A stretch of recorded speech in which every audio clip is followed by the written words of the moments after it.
മാവിൻ ചോട്ടിലെ മണമുള്ള മധുരമായി മനതാരിൽ വിരിയുന്ന ബാല്യം. ആരോ നീട്ടിയ മഷിത്തണ്ടിൻ കുളിരുള്ള തളിരോർമ്മയാണെൻ്റെ ബാല്യം. ചെളിമണ്ണിൽ പാവാട് ചായം തേക്കും, അത് കാണെ കളിയാക്കും ഇളനാമ്പുകൾ. കതിരാടുന്ന പാടത്ത് കതിരോർമ്മ ബാല്യം. മാവിൻ ചോട്ടിലെ മണമുള്ള മധുരമായി മനതാരിൽ വിരിയുന്ന ബാല്യം. பால்யம் திரும்பி ஞாபகத்துக்கு வர்ற ஏஜ் ஆயாச்சு. கடைசியாக படித்தது ஃபஸ்ட்டே மறந்து போயிடும். ஃபஸ்ட்டு படித்தது கடைசியாக ஞாபகத்துக்கு வரும். அதுதான் நம்மளோட ஸ்டோரேஜ் கெப்பாசிட்டி, மெமரியோட ஒரு டெண்டன்சி. நம்ம பால்யம்தான் கூடுதல் ஞாபகம் வருமா வயசாகிற காலத்தில். முன்னாடிக்கெல்லாம் அதுக்கு ஒரு சான்ஸ் இல்லை, ஃப்ரெண்ட்ஸுக்கிட்ட பேசியிருப்போம். ஆனால் இப்போ இந்த பால்யத்தை நான் ரெஜிஸ்டர் பண்ணணும்னு ஆசைப்பட்றேன். சில அண்டர்லைன் மூமெண்ட்ஸு. நான் பிறந்தது தஞ்சாவூரில். அங்கே சில்லு விளையாட்டு, பாண்டியாட்டம், இது மாதிரி நிறைய சைக்கிள் ஓட்டி கீழே விழுந்து காலை உடச்சிக்கிட்டது, அந்த மாதிரி நிறையா. பின்ன தண்ணி பஞ்சம்லாம் இருந்தது. அங்கே ஒரு அடிப்பம்பு இருக்குது. அடிப்பம்பில் தாவி தாவி ஒரு 4 வயசு 5 வயசு இருக்கும்போது அடிப்பம்பில் தாண்டி தாண்டி தாண்டி தண்ணி அடித்து வீட்டுக்கு கொண்டு வந்து வைப்பணும். 90 அடி ஆழமுள்ள கிணறு தோண்டினாங்க பின்னாடி. அதுக்கப்புறம் தான் பம்பு செட்டு வந்தது. அப்படி அங்கே தண்ணிக்கு பஞ்சம் உள்ள சமயத்தில் சட்டி சொப்பு சட்டி எல்லாத்துலேயுமே தண்ணியை நிரப்பி வச்சு அதுக்கப்புறம் அதில் துணி நனைச்சி வீட்டு வேலையெல்லாம் பார்ப்பேன். அப்பாவும் அம்மாவும் அடிக்கடி சண்டை போட்டுக்கிட்டு அம்மா ஊருக்கு போயிடுவாங்க. அப்பா என் கையை பிடிச்சி அவர் கூட வச்சுப்பார். அப்போ அவருக்கு நான் தான் சமையல் பண்ணி போடணும்னு சொல்லுவார். அப்போ அழுவேன். நான் அம்மா கூட போனால் ஜாலியாக பஸ்ஸில் போய் அங்கே இறங்கி அம்மா மாதிரி சமைச்சு சாப்பிட்டுக்கலாமா இருந்தது. இப்போ நான் மாட்டிக்கிட்டேன் அப்பா கூட. அப்பா சொல்லுவார், அம்மா நீ தான் எனக்கு தாயின்னு. அவங்க அம்மாவுக்கு அடுத்த தாய் பெத்த பொண்ணாக்கும். நீ தான் எனக்கு தாய், நீ எனக்கு சமைச்சு போட மாட்டியா, உங்கள் அம்மா கோச்சிட்டு போனால் நீனும் போயிடுவியா பின்னாடி அப்படின்னு. அப்போ தான் சின்ன பாத்திரத்தில் அரிசி போட்டு சாதம் வடித்து புளியோதரை தான் நான் ஃபஸ்ட்டு பண்ணின டிஷ்ஷு. என்னோடய லைஃப்பில் 7 வயசு இருக்கும். 8ஆவது வயசில் எங்கள் அப்பா இறந்து போட்டார். கடைசியாக என் கையால் சமைச்சு சாப்பிட சொல்லிவிட்டு 1 வருஷம் என்னையும் கையில் பிடிச்சிட்டு தான் எல்லா இடமும் சுற்றுவார். கடைசியில் 8ஆவது வயசில் அவருக்கு லிவர் சிரோசிஸ் வந்து செத்து போயிட்டார். ஆனால் அது கூட எனக்கு ஞாபகம் இல்லை அந்த சமயத்தில்.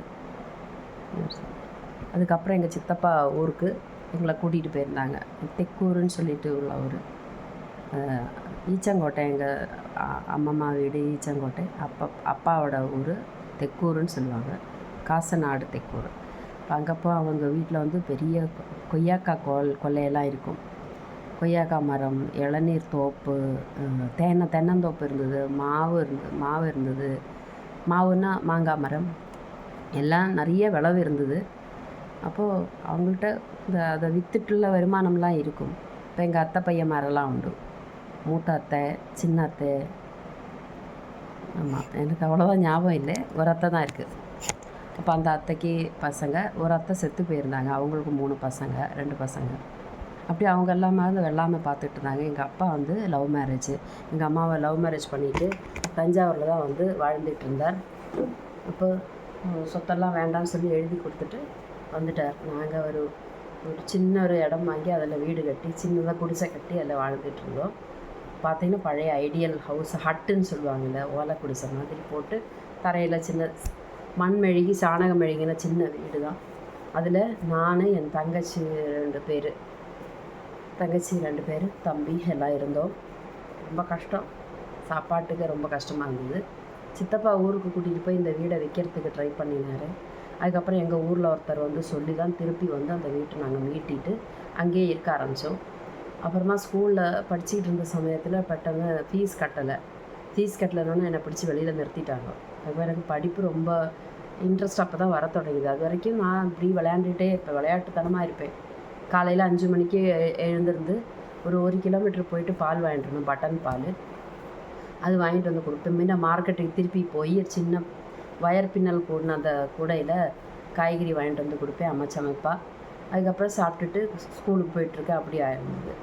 திடீர்னு என்னாச்சு, சென்ட் ஜோசப் ஸ்கூல் தஞ்சாவூர், அங்கே புதிய மதர் வந்தாங்க. அவங்க வந்துட்டு ஃபீஸ் கட்டலை, அதனால் வெளியில் நிறுத்திட்டாங்க.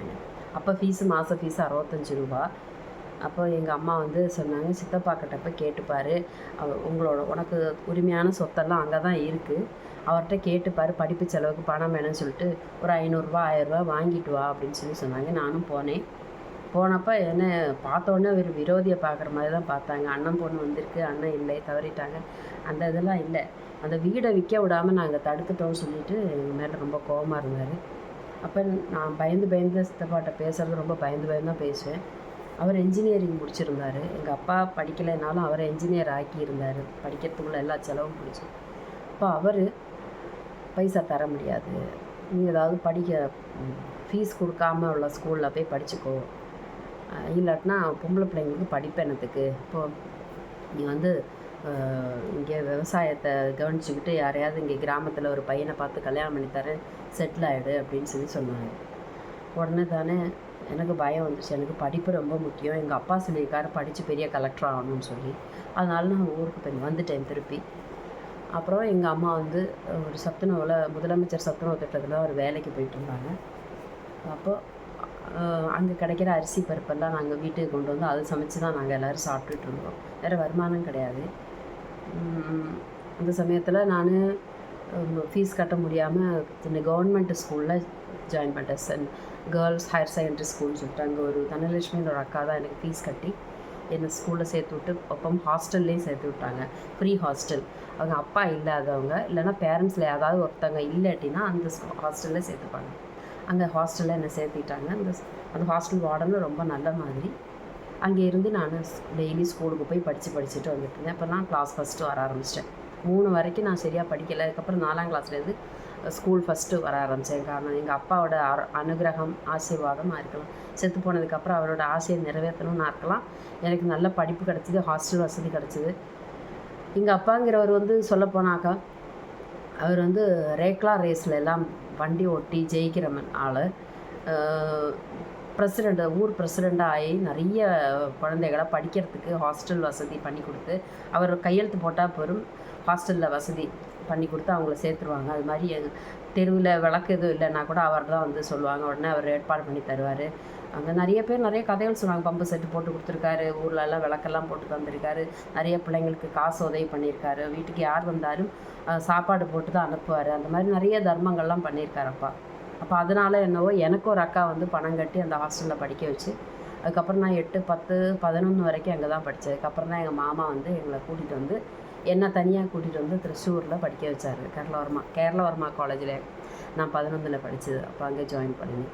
அப்போ என்னோட பால்யங்கிறது வந்து ரொம்ப ஸ்கேர்சிட்டி நிறைஞ்சது. அரிசி பருப்பு, அந்த முதலமைச்சர் சத்துணவு திட்டத்துலேருந்து கிடச்ச அந்த அரிசி பருப்பில் தான் நாங்கள் சமைச்சு சாப்பிட்டுட்டு வாழ்ந்துட்டு இருந்தோம். அந்த லைஃப்பில் ஆனாலும் நிறைய கனவுகள் இருந்தது, நிறைய ஆசைகள் இருந்தது.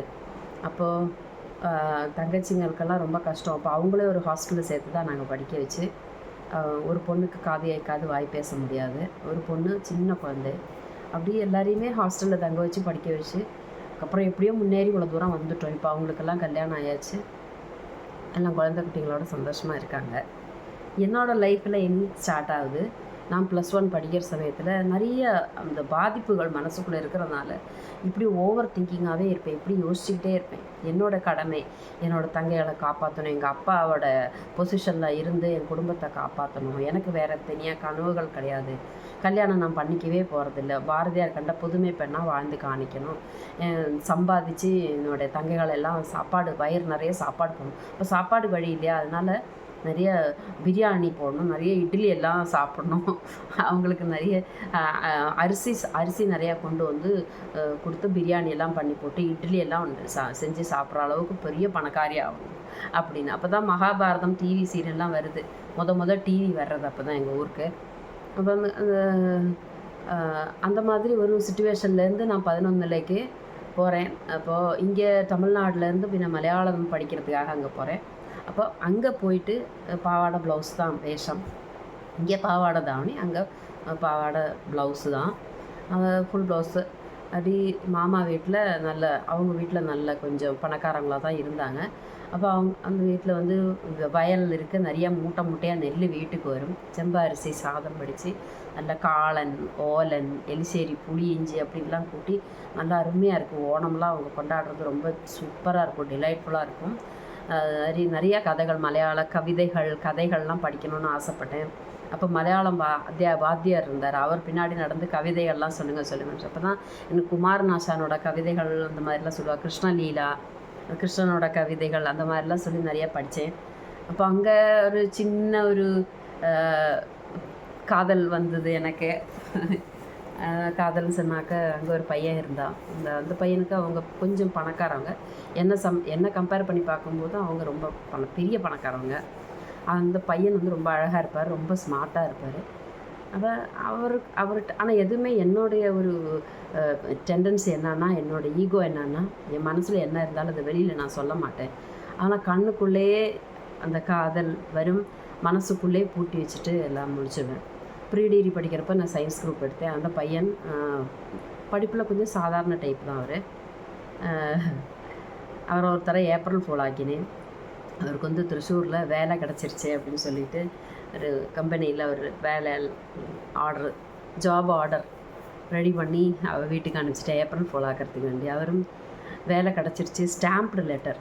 அந்த வந்து எங்கள் மாமா ஒய்ஃப் வந்து வேலை பார்த்துட்டு இருந்த இடத்துல அவங்களால டைப் பண்ணி கொடுத்தாங்க. சீலெல்லாம் போட்டு லெட்டர் வந்து ஒரு அப்பாயின்மெண்ட் லெட்டர் மாதிரி டைப் பண்ணி சீல் வச்சு இந்த பையனோட அட்ரஸ்க்கு அனுப்பிச்சிட்டேன். அப்போ அந்த பையனும் வேலை கிடச்சிருச்சுன்ற சந்தோஷத்தில் ரொம்ப ஹாப்பியாக இருந்தார். அதுக்கப்புறம் இந்த ஏப்ரல் ஃபூலுங்கிறது இந்த அளவுக்கு பெருசாக ஏமாற்றினதுனால அது எனக்கு ஒரு அச்சீவ்மெண்ட்டாக இருந்தால் கூட வீட்டுக்கு வந்தோடனே செம்ம கோவமாக இருந்தாங்க எல்லோரும். வேலை கிடச்சிச்சின்னு ரொம்ப சந்தோஷமாக இங்கே எல்லாருக்குமே ட்ரீட்டு கொடுத்து சாக்லேட்லாம் டிஸ்ட்ரிபியூட் பண்ணி கடைசியில் பார்க்கும்போது வந்து நீ அனுப்பிச்ச மாதிரி எம்டி லெட்டர் அப்படின்னு சொல்லிட்டு இப்படிலாம் ஏமாற்றலாமா பண்ணலாமான்னு சொல்லிட்டு அவ்வளோ பேருமே என்ன திட்டினாங்க. அதுக்கப்புறம் நான் யாரையுமே ஏப்ரல் ஃபூல் ஆக்கினதே கிடையாது. காரணம் நம்ம ஜெயிச்சா கூட எதிராளிகள் வந்து ரொம்ப டென்ஷன் ஆகிடுவாங்க அப்படின்னு. அப்படி ஒரு சம்பவம் நடந்தது. அதுக்கப்புறம் அங்கே கைகொட்டி களி, இந்த திருவாதிரை களியெல்லாம் உண்டு. ஒயிட் சாரி, மஞ்சள் ப்ளவுஸ் அந்த மாதிரிலாம் போட்டுவிட்டு அழகாக திருவாதிரை களி ரொம்ப ஐதீகமான ஊர். அந்த ஒரு 16 வயசு 17 18 வயசுங்கிறது இம்பார்ட்டன்ட். அந்த வயசு வந்து ஈஸியாகவே காதல் வயப்படுற ஒரு வயசு. அது எனக்கு வந்துட்டு இந்த மண்ணோட தன்மையும் என்னன்னு தெரில, எதையுமே ரசிக்கிற ஒரு சுபாவம் இருந்தது. புதுமை எல்லாமே நான் அப்படி கேன்சல் எல்லாமே அந்த கண்ணால் அப்படியே எல்லாத்தையும் உள்வாங்கி மனசுக்குள்ளே இப்படி நினச்சிக்கிட்டே இருப்பேன். அது அப்படியே காதல் கதையெல்லாம் உருவெடுக்குது. அப்படி நான் ஒரு கதை மெனஞ்சிருக்கேன். அந்த எங்கள் யுவஜன உற்சவம்னு சொல்லுவாங்க, யூத் ஃபெஸ்டிவல். அந்த காலேஜிலேருந்து என்னை கூப்பிட்டு போனாங்க யூத் ஃபெஸ்டிவலில். தமிழில் கதையெல்லாம் எழுத தெரியுமா, நான் எழுது அப்படின்னு. அப்போ நான் என் மனசுக்குள்ளே நான் யோசித்து வச்ச ஒரு காதல் கதை இருந்தது. அதை நான் எழுதினேன். அதில் எனக்கு ஃபஸ்ட்டு ப்ரைஸ் கிடச்சிது. அந்த கதையை நான் உங்கள் கூட ஷேர் பண்ணிக்கிறேன். அதில் வந்துட்டு நான் என்னோடய கனவில் முதல்ல எந்த காரியமும் ஃபஸ்ட்டு மனசுக்குள்ளே பிளான் பண்ணுவேன். ரெண்டாவது ஃபிசிக்கலாக அதை கொண்டு வர பார்ப்போம். அதான் 2 times பிளானிங். அது என்னோடய மனசில் நான் ஒரு பிளான் வச்சுருந்தது. கல்யாணம் ஆகலை, நான் வந்துட்டு ஒரு வேலைக்கு போகிறேன். வேலைக்கு போய்ட்டு என்னோடய தங்கைகளை எல்லாம் படிக்க வைக்கிறேன், ஸ்கூலில் படிக்க வைக்கிறேன். கொஞ்சம் வருமானம் இருந்தாலும் அந்த தமிழ்நாட்டில் நிறைய உதவிகள் கிடைக்கும் அந்த காலத்தில். எல்லாத்துக்கும் ஸ்காலர்ஷிப்புங்கிறது வில்லேஜ் ஆஃபீஸரோட கையெழுத்து இருந்ததுன்னா தாசில்தார் பிரிண்ட் பண்ணி தருவார். உடனே தான் நமக்கு ஹாஸ்டலில் ஃப்ரீயாக ஃபெசிலிட்டி இருக்கும், படிக்கிறதுக்கு எல்லாத்துக்குமே ஹெல்ப் பண்ணுவாங்க. ஃபஸ்ட்டு டிகிரி ஹோல்டருக்கு அந்த மாதிரி நிறைய ஹெல்ப் உண்டு தமிழ்நாட்டில். அப்போ அந்த வசதிகளை உபயோகப்படுத்தி கொண்டு நானும் ஒரு ஒரு வேலை பார்த்துட்டு அந்த சம்பளத்தில் என்னோடய தங்கைகளுக்கெல்லாம் நல்ல சாப்பாடு, துணிமணியெல்லாம் வாங்கி கொடுத்து நல்லா படிக்க வச்சு அவங்கள எல்லாருமே நல்ல ஒரு பொசிஷனில் பேச முடியாத தங்கைக்கு ஒரு கைத்தொழில், அவளுக்கு ஒரு தையல் மிஷின், பின்ன அது மாதிரி சின்ன பிள்ளைக்கு அதே மாதிரி காலேஜில் படித்தோம், அவளுக்கு ஒரு வேலை வாங்கி கொடுக்குறேன். எல்லாருமே வந்துட்டு லைஃப்பில் வந்து செட்டில் ஆகிறாங்க. அம்மா வந்து ஆனந்த கண்ணீர் வடிக்கிறாங்க, தங்கச்சிங்களை எல்லாம் காப்பாற்றி ரெடி பண்ணி. இப்போ சொன்ன போனாக்க கையலோட கதை தான் உங்களுக்கு ஞாபகம் வரும். ஆனால் அது இதெல்லாம் வந்து எனக்கு 40 வருஷம் முன்னாடி உள்ள கதை. இது வந்து என்னோடய காப்பிரைட் எதுவுமே சொல்ல முடியாது. என்னோடய சொந்த மனசில் உதிச்ச என்னோடய கற்பனை, என்னோடய லைஃப்பில் இருந்த அடிப்படைகளை வச்சுட்டு நான் உருவாக்கின என்னோடய சொந்தம் கதை. அது கயல் கதையாட்டி எந்த ஒரு சாமியமும் கிடையாது. அப்படி இருக்கும்போது என்னோடய தங்கைகளை நான் வளர்த்திட்டு அப்போது எனக்கு ஒரு லவ் இருக்குது. அந்த லவ்வை வந்து நான் போஸ்ட்போன் பண்ணிக்கிட்டே வரேன். என்னோட அங்கே லவ்வரோட வந்து வீட்டில் வந்து அவங்களுக்கு அக்கா தங்கைகள் நிறைய பேர் இருக்காங்க. அந்த பையன் வந்து ரொம்ப அன்பாக நடந்துக்கிறான். என் மனசுக்கு புயல் அடிச்சுக்கிட்டு இருக்க மனசில் ஆறுதலாக தரக்கூடிய நல்ல வாக்குகள் கொடுக்குறதும் சரி, நல்ல கமெண்ட்ஸு, அந்த மாதிரி இந்த சிரிப்பு, அந்த மாதிரியெல்லாம் நல்ல இதெல்லாம் வந்து நம்ம மனசை ரொம்ப அட்ராக்ட் பண்ணுற மாதிரி உள்ள அவருடைய பெருமாற்றங்கள்லாம் பார்த்துட்டு லவ் வந்திருக்கு. அப்போ அந்த லவ்வை வேண்டான்னு வச்சுட்டு அவங்க வீட்டில் வந்து நிறைய வரதட்சணை எதிர்பார்ப்பாங்கங்கிற மாதிரி ஒரு கான்செப்ட் பேக்ரவுண்டில் நான் நினச்சிக்கிட்டு இருக்கேன். அதனால் அந்த லவ் சக்ஸஸ் ஆகிறதுக்கு நான் வேண்டான்னு வச்சுறப்போ அவங்க இந்த பக்கம் வந்து சொல்கிறது வந்து எனக்கு எதுவுமே தேவையில்லை, கல்யாணம் பண்ணிக்கலாம் அப்படின்னு சொல்லும்போது, இல்லை என்னோடய குடும்பம் தான் ஃபஸ்ட்டு, நான் அவங்களெல்லாம் சக்ஸஸ் பண்ணிட்டு தான் நான் பண்ணுவேன் அப்படின்னு சொல்லிட்டு. அப்போ அது மாதிரி ரொம்ப உழைச்சி ரொம்ப கஷ்டங்களெல்லாம் அனுபவித்து நிறைய ஃப்ரீயாகிட்டு ஒரு வேலை பார்த்துட்டு சாயங்காலம் டியூஷன் எடுத்து பின்ன ஒரு எல்ஐசியும் பண்ணிவிட்டு பின்ன புக்கு விற்றுக்கிட்டு டைம் லைஃப்னு சொல்லிட்டு ஒரு புஸ்தகம் உண்டாயிருந்தப்போ அந்த புக்கு நான் விற்க போவேன். காலேஜில் எல்லாம் போய் ஸ்கூலில் எல்லாம் போயிட்டு கேன்வாஸ் பண்ணுறது, புக்கு லைப்ரரிக்கு புக்ஸ் வேணும்னா வாங்கிக்கோங்கன்னு சொல்லி ஒர்க் பண்ணுறது. அதுக்கப்புறம் சாயங்காலமாக கம்ப்யூட்டர் இன்ஸ்டியூட்டில் வேலை பார்க்குறது. அங்கேருந்து ஒரு வருமானம். பின்ன லைஃப் இன்சூரன்ஸ் பண்ணிக்கிட்டு இருந்தாப்புல அங்கேயே ஒரு வருஷத்துக்கு நான் ஒர்க் செய்திருக்கேன் திருவான்மூரில். அந்த மாதிரி ஒர்க் செய்துட்டு இதெல்லாம் அந்த கதையில் வருது. அப்போ அந்த மாதிரி பண்ணிட்டு சாயங்காலம் புவர் சில்ட்ரனுக்கு ஃப்ரீயாக டியூஷன் எடுக்கிறது. இந்த மாதிரி மிக்சடாக என்னோடய நிறைய டைம் இருந்தது எனக்கு. அப்போ நான் 5 o'clock எழுந்திருப்பேன். ராத்திரி 10 மணிக்கு தூங்கினாலும் என்னுடைய கனவுகள் என்னை துரத்திக்கிட்டே இருந்தது. அதனால் நான் இவ்வளோ வேலைகளும் பார்த்து இன்கம் செஞ்சிகிட்டு இருந்தேன்னு. அப்போது இடையில நிறைய ஆளுகள் நம்ம கனவுல வந்து போனாலும் இந்த ஃபஸ்ட்டு லவ்ங்கிறது மனசில் இருக்கிறனால அது எதுவுமே மனசில் விழாது. அப்படி இருக்கும்போது ஃபஸ்ட்டு ஒரு ஆஃபீஸில் போய் நான் ஜாயின் பண்ணுறேன். அந்த ஆஃபீஸில் எல்லாருமே அது முழுகிற கப்பல் இந்த கம்பெனியில் இருந்துட்டு பெருசாக யாருக்கும் பெனிஃபிட் இல்லைன்னு சொல்லி இறங்கி போகிறாங்க. அப்போ நான் அங்கே போயிட்டு எனக்கு ஒரு சான்ஸ் கேட்குறேன். என்னை விட பெரிய பெரிய ஆளுகள் இருந்த சேரெல்லாம் இப்போ காலியாக இருக்குது. அவங்களாம் நல்ல வேலையை தேடிட்டு போயிடுறாங்க. அப்போ எங்கிட்ட சென்ட்ரல் மேனேஜர் வந்து பெங்களூரில் இருக்கார். அவர் சொல்கிறாரு, இப்படி கம்பெனி ஓடலைன்னா நாங்கள் பூட்ட வேண்டியதான், பரவாயில்ல அப்படி சொல்லி க்ளோஸ் பண்ணிடலாம். இனிமேல் எங்களுக்கு அதாவது வாடகை கொடுக்குறதே ஜாஸ்தியாக இருக்குது, வருமானத்தை விட ஜாஸ்தியாக இருக்குது அப்படின்னு சொல்லிவிட்டு அவர் க்ளோஸ் பண்ண பார்க்குறா. அந்த நேரம் பார்த்து நான் என்ன பண்ணுறேன், டைமில் புக்கு விற்கிறேன், எல்ஐசி கேன்வாஸிங் உண்டு. அந்த ஒரு பர்பஸ்க்காக நான் வந்து ஒரு 1 hour அந்த பிரேக்கில் இறங்கி எல்லா வீடுகள்லையும் போய் கேன்வாஸ் பண்ணுறது வழக்கம் உண்டாயிருந்தது. அப்போது நான் அந்த கம்ப்யூட்டர் இன்ஸ்டியூட்டோட அந்த கதையை மனசில் வாங்கிட்டு அவர் எவ்வளோ கனவுகளோடு அந்த ஆஃபீஸை திறந்துருப்பார். அப்போ அந்த ஆஃபீஸை எப்படி மூழ்க விடலாமா அப்படின்னு சொல்லிட்டு நிறைய பிரிண்ட் நோட்டீஸு அடித்து இந்த 50% அதாவது 25% டிஸ்கவுண்ட் தரேன் அப்படின்னு சொல்லிட்டு கம்ப்யூட்டர் இன்ஸ்டியூட் அன்றைக்கி நிறைய காம்படிஷன், இந்த ஆப்டெக், என்ஐடி அந்த மாதிரி நிறையா கம்ப்யூட்டர் இன்ஸ்டியூட் இருந்தது. அப்போ அதில் எங்களோட learns of school of information technology அப்படின்னு சொல்லிட்டு ஒரு இன்ஸ்டியூஷன், அதில் அடையாரில் இருந்து திருவான்மூர்லேயும் பிரான்ச் இருந்தது. ஐ மீன் பாண்டி பசாரில், டி நகரில் நிறைய பிரான்ச்சஸ் இருந்தது. ஆந்திர பிரதேஷ்லேயே கர்நாடகா ஸ்டேட், பின்ன ஒரு நேபாளிலே ஒரு பிரான்ச் இருந்தது. இப்போ இந்த பிரான்ச்சு சென்னையில் இருக்கிற பிரான்ச்சு எங்களால் தான் அது முழுக போகுது அப்படின்னோடனே நிறைய நோட்டீஸ் அடிச்சிருந்தாங்க. 25% நான் 75% டிஸ்கவுண்ட்டாக ஆக்கினேன். என்ன இருந்தாலும் மூழ்க போகிற கப்பல்னு சொல்கிறாங்க. ஒரு அந்த ஃபீஸ் கொடுத்து படிக்க முடியாது என்ன போல் ஆளுகள் எத்தனையோ பேர் இருப்பாங்க. அவங்களுக்கு சின்ன ஃபீஸ் கொடுத்தா கண்டிப்பாக அவங்களுக்கு அது ஒரு பெனிஃபிட்டாகவும் இருக்கும். அவங்க நாளைக்கு டீச்சராக வந்து இங்கேயே ஒர்க் பண்ணுறதுக்கு சான்ஸ் இருக்கு இல்லையா. அதனால் என்ன பண்ணேன், 75% டிஸ்கவுண்ட்டு, நீங்கள் வந்து டெஸ்ட் எழுதுங்க, டெஸ்ட்டில் பாஸ் ஆனால் இன்ஸ்டியூட்டில் ஜாயின் பண்ணலாம், 1 year கோர்ஸ் ஜாயின் பண்ணலாம் அப்படின்னு சொல்லிட்டு நோட்டீஸில் நானே டைப் பண்ணுறேன். எனக்கு அப்போ அந்த இதில் வந்துட்டு சொல்யூஷன் டேப் போட்டு ஒரு எலக்ட்ரானிக் டைப்ரைட்டர் உண்டு, அதில் டைப் பண்ணலாம். அது டைப் பண்ணி நான் வந்து பிரிண்ட் எடுக்கிறேன். எனக்கு அது பிரிண்ட் எடுக்கிறதுக்குள்ளது உண்டு. நான் இப்போ ஸ்டூடெண்ட் கவுன்சிலர் அங்கே learns of school of information டெக்னாலஜியில். அப்போ எனக்கு இருக்கிற அதுனா அட்மின் பவர் அப்படின்னா பவர் பாயிண்ட் ஃபெசிலிட்டியோட எம்எஸ் எக்ஸல், எம்எஸ் ஆஃபீஸ்ன்னு சொல்லிட்டு ஒரு அப்போ இருந்தது. அதாவது இது டாஸு, விண்டோஸு, எக்ஸெல்லு, அந்த மாதிரி விண்டோஸ் இல்லை, டாஸு, வேர்டு, எக்ஸெல்லு, பவர் பாயிண்ட்டு, இந்த சப்ஜெக்டெல்லாம் உள்கொள்ளிச்சிட்டு ஒரு பாடத்திட்டம் இருந்தது. அதில் வந்து கம்ப்யூட்டரில் பிரிண்ட் அவுட் எடுக்கிறதும் உண்டு. எல்லா வசதியும் கம்ப்யூட்டர் இன்ஸ்டியூட் ஆச்சே. அப்போ பிரிண்ட் அவுட் எடுத்தேன், எல்லா இடத்துலையும் டிஸ்ட்ரிபியூட் பண்ணேன் அந்த பேம்ப்ளெட்ஸு. உடனே நிறையா ஸ்டூடெண்ட்ஸ் வந்தாங்க. நான் எதிர்பார்த்தோட கிட்டத்தட்ட ஒரு 200க்கு மேலே ஸ்டூடெண்ட்ஸ் வந்து 75% அவங்க எல்லாமே வந்து இப்போ டெஸ்ட்டில் பாஸ் ஆனாங்க. பாஸ் ஆகி எல்லாருமே என்ரோல் ஆகிடுச்சு. அப்போ பார்த்தா இவர் வந்து பூட்டலான்னு வரும்போது கிட்டத்தட்ட 200-250 ஸ்டூடெண்ட்ஸுக்கு மேலே வந்து ஜாயின் பண்ணி இந்த ஆஃபீஸே நிறைஞ்சி போச்சு.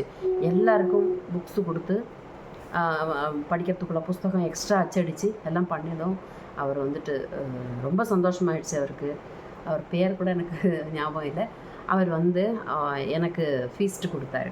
ஏதோ ஒரு தஞ்சாவூர் லோக்கல் வில்லேஜ்லேருந்து கஷ்டப்பட்டு வந்த நான் அங்கே வந்து ஒரு ரிசப்ஷனிஸ்ட் ஜோலிக்கு வந்துட்டதுக்கப்புறம் ஸ்டூடெண்ட் கவுன்சிலராக மாறி அதுக்கப்புறம் இந்த சென்டர் மேனேஜர் அவரே ரொம்ப வியப்பு அடைஞ்சு இந்த அளவுக்கு ஒரு அச்சீவ்மெண்ட்டு 200 ஸ்டூடெண்ட்ஸ் ஃபுல்லாக நிறைஞ்சிருக்கு. இதில் கொஞ்சம் பேர் எக்ஸ்ட்ரா பணம் கொடுக்க ஃபெசிலிட்டி உள்ளவங்க. அப்போ அவங்கள லாங் டேர்ம் கோர்ஸ்லேயும் என்ரோல் ஆகிறதுக்கு தயாராக இருந்தாங்க. அவங்கள எல்லாமே அதில் ஜாயின் பண்ண வச்சு அவர் எனக்கு வந்து டிசி மேனர்ஸ்னு ஒரு பெரிய ஹோட்டல். அது நம்மலாம் இமேஜின் பண்ணி பார்க்க முடியாது. சென்னையில் அந்த மாதிரி இருக்கும். ஃபுல் ஏசி, நிறைய பஃபே ஐட்டம்ஸு.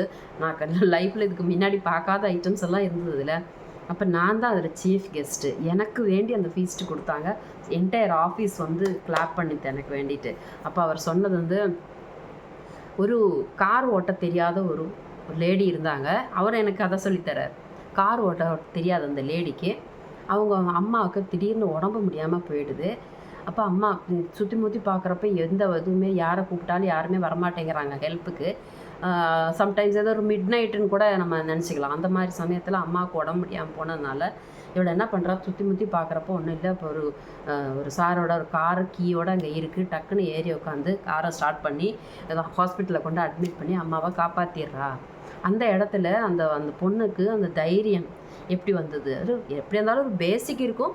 அதை வச்சுட்டு இந்த காரை ஓட்டிகிட்டு போய் ஆஃபீஸில் அல்ல ஹாஸ்பிட்டலில் அட்மிட் பண்ணி அம்மாவை காப்பாற்றிட்டாங்க. அது மாதிரியா இருக்குன்னு நம்ம சித்ரா. இந்த அவங்கக்கிட்டேருந்து நான் இந்த இது எதிர்பார்க்கவே இல்லை. ஒரிக்கலுமே இந்த மாதிரி எதிர்பார்க்கல. ஏன்னா ஒரு சென்டர் மேனேஜர் பண்ணலாம், கீழே இருக்க எக்ஸிக்யூட்டிவ் மார்க்கெட்டிங் எக்ஸிக்யூட்டிவ் இருக்கார், அவர் பண்ணலாம். அவர் எல்லாமே பண்ணாதது க்ளோஸ் பண்ணலாங்கிற ஐடியா இருக்குது. அந்த பொண்ணு இப்படி பண்ணியிருக்கு. She came from an village அப்படின்னு அப்போ நான் சொன்னேன், வில்லேஜ்லேருந்து வந்தவங்கள அவ்வளோ சாதாரணமாக நினச்சிக்காதீங்க. இன்றைக்கி பெரிய கவிதைகளும் பாட்டும் சினிமா எடுக்கிறவங்களும் ப்ரொடக்ஷனில் இருக்கிறவங்க எல்லாருமே வந்து இந்த பிரெயினை யூஸ் பண்ணி நிறைய இமேஜின் பண்ணி ப்ரொடக்ஷன் பண்ணுறதில்ல கெப்பாசிட்டி உள்ளவங்க கிராமத்துலேருந்து தான் வருவாங்க. அப்போ அவங்களுக்கு அவங்க தாய்மொழியில் அவங்க படிப்பாங்க. மேபி இங்கிலீஷுங்கிறது வந்து ஒரு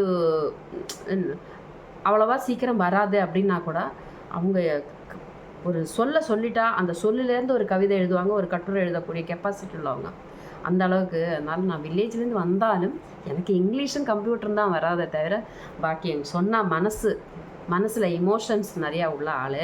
அதனால தான் நான் உங்களுக்கு வந்து எதாவது என்னால் செய்ய முடிஞ்சது. லாஸ்ட்டு ஒரு அண்டர்லைனாக இருக்கட்டும்னு சொல்லிட்டு தான் நான் இப்படி செஞ்சேன் சார். ஆனால் எனக்கு இது செய்யறதுக்கு நீங்கள் ஃப்ரீடம் கொடுத்தீங்கல்ல, அது பெரிய விஷயம் இல்லையா அப்படி சொல்லி நான் அந்த பக்கம் ஒரு பிட்டை போட்டு அதுக்கப்புறம் அவர் சொன்னார், என் பேரில் அந்த ஒரு பிரான்ச்சை வந்து நீங்கள் ஃப்ரான்ச்சைஸி எடுத்து செய்கிறீங்களா, உங்களுக்கு அதுக்குள்ளே கெப்பாசிட்டி இருக்குது அப்படின்னு சொன்னார். அப்போ அதுக்குள்ளே வர்த்து இல்லை. அப்போ தான் எனக்கு கல்யாணத்துக்கு அலையன்ஸ் வந்துட்டு அவங்க வந்து ஓகே பிடிச்சிருக்கு அப்படின்னு சொல்லி அப்போ பார்த்தீங்கன்னா 2400 தான் என்னோடய மந்த்லி சேலரி. அந்த சேலரி அப்போ 25,000க்கு சமம். 25 வருஷத்துக்கு முன்னாடி உள்ள கதை. அப்படி கல்யாணம் முடிச்சுட்டு நான் கேரளாவுக்கு வந்தேன். அதுக்கு முன்னாடி ஒரு கொடுங்கல்லூர்னு சொல்லிட்டு மாடர்ன் ஹாஸ்பிட்டலில் ஒர்க் செய்திருக்கேன். அங்கே பார்த்தீங்கன்னா எக்ஸ்சேஞ்சு இந்த EPABXன்னு சொல்லிட்டு அப்போ தான் வந்து லான்ச் செய்தாங்க. இது ஃபோன் எப்படி கனெக்ஷன் பண்ணி கொடுக்குறது அட்மினிஸ்ட்ரேஷன் ஆஃபீஸுக்கோ இல்லைனா ஆப்ரேஷன் தேட்டருக்கோ இல்லை வெளியில் கால் பண்ணுறதுக்கோ இல்லை பேஷண்ட்ஸோட ரூமுக்கு அந்த மாதிரி எல்லாத்துக்குமே. அப்போ நான் என்ன பண்ணேன்னா அங்கே இருக்கிறதெல்லாம் படிக்கணும் அப்படின்னு நினச்சிட்டு ஃபுல்லாக ஹாஸ்பிட்டல் சுற்றி ரவுண்டு வருவேன். வந்து ஆப்ரேஷன் தேட்டரில் ஏறி அங்கே இருக்கிற பிள்ளைங்களும் எல்லாருமே நாங்கள் ஹாஸ்டலில் ஒன்றா தான் இருந்தோம். அப்போ அங்கேயும் ஹாஸ்டல் ஃபெசிலிட்டி எனக்கு கிடச்சிது. அங்கே 200 ருபீஸ் மந்த்லி ஃபீஸ் கொடுக்கணும். அப்போ எனக்கு அங்கே 500 ருபீஸ் தான் சேல்ரி. அது கேரளா கொச்சினில் இருக்கக்கூடிய ஒரு ஹாஸ்பிட்டல். அங்கே கேண்டீனில் பார்த்திங்கன்னா சாதம் இருக்கும், தொட்டுக்கிறதுக்கு ஒன்றும் தரமாட்டாங்க, குழம்பு ஒன்றும் இருக்காது. அப்போ இந்த கேபேஜ் மாதிரி இல்லைன்னா பீன்ஸ் அந்த மாதிரி சின்ன சின்ன பொரியல் நல்லா தேங்காய் பச்சை மிளகாய் ஜீரகம் மிளகு எல்லாம் அரைச்சி விட்டு நல்லா எண்ணெயெல்லாம் விட்டு வாட்டி நிறைய வெங்காயம்லாம் அரிஞ்சு போட்டு காய்கறி பண்ணுவாங்க. அதை தான் கொஞ்சம் சைடில் வச்சுட்டு கொஞ்சம் இது இருக்கும் க்ரீன் டீ மாதிரி போட்டு வச்சுருப்பாங்க. அதில் சுகர் ஒன்றும் இருக்காது, ஜஸ்ட்டு க்ரீன் டீ இருக்கும். காலையில் எழுந்திரிச்சோன்னே அதான் குடிக்கணும். குடிச்சிட்டு குளியல் போட்டுட்டு நேராக கோயிலுக்கு போய் சாமி கும்பிட்டுட்டு வந்து மதியானம் அந்த சாப்பாடு லஞ்ச் பாக்ஸில் எடுத்துகிட்டு போய்டுவோம். அந்த சில பேர் வந்து சாப்பிடுவாங்க, சில பேர் டிஃபன் பாக்ஸில் எடுத்துக்குவாங்க. நான்லாம் போய் தான் சாப்பிடுவேன். அப்படியே அந்த ரொம்ப நல்லாயிருக்கும் அந்த இது. அப்போ அங்கே கற்றுக்கிட்டேன் குழம்பு ஊற்றாமல் எப்படி சாப்பிட்றதுன்னு கற்றுக்கிட்டேன். அது ஒரு நல்ல எக்ஸ்பீரியன்ஸு. அங்கே ஆப்ரேஷன் தியேட்டரில் எல்லாம் ஏறி போயிட்டு அங்கே கொஞ்சம் டெக்னிக்கல் டேர்ம்ஸ் எல்லாம் படிச்சுக்கிட்டு பிஆர்ஓ வராத சமயத்தில் அவங்கெல்லாம் வந்து சிலப்போ கொஞ்சம் வெயிட் போட்டுட்டு இருப்பாங்க தலையில், நாங்கள் பெரிய ஆளுங்க அப்படி சொல்லி எல்லாரையுமே விரட்டிட்டு தான் இருப்பாங்க. நர்ஸ் மாதிரி எல்லாரையுமே ரொம்ப வேலை வாங்குற மாதிரி ஷவுட் பண்ணிக்கிட்டே இருப்பாங்க. அப்போ நான் வந்து எனக்கு அப்போ டிகிரி முடிச்சுட்டு டிகிரி முடிச்சுட்டு 23 வயசு தான் அங்கே வேலை பார்க்குற சமயத்தில். அப்போ வந்துட்டு நான் எல்லாரோடையும் இந்த பேஷண்ட்ஸோட எல்லாம் குறைகள் எல்லாம் கேட்குறது. சாரி தான் உடுத்திருப்போம். Sari, pink colour sari, pink colour ப்ளவுஸும் பிளாக் கலரில் பேட்ஜ் இருக்கும். அதை போட்டுக்கிட்டு போனோம்னாக்கா நம்ம பேர் கவுண்டர் ஸ்டாஃப்னு தான் எழுதியிருக்கோம், பேர் இருக்காது. அப்போ இது அவங்க படிக்கிறதுக்கு தெரியாது, இல்லாமல் நம்ம டாக்டர்னே நினச்சிப்பாங்க அப்படின்னு நான் நினச்சிக்கிட்டேன்.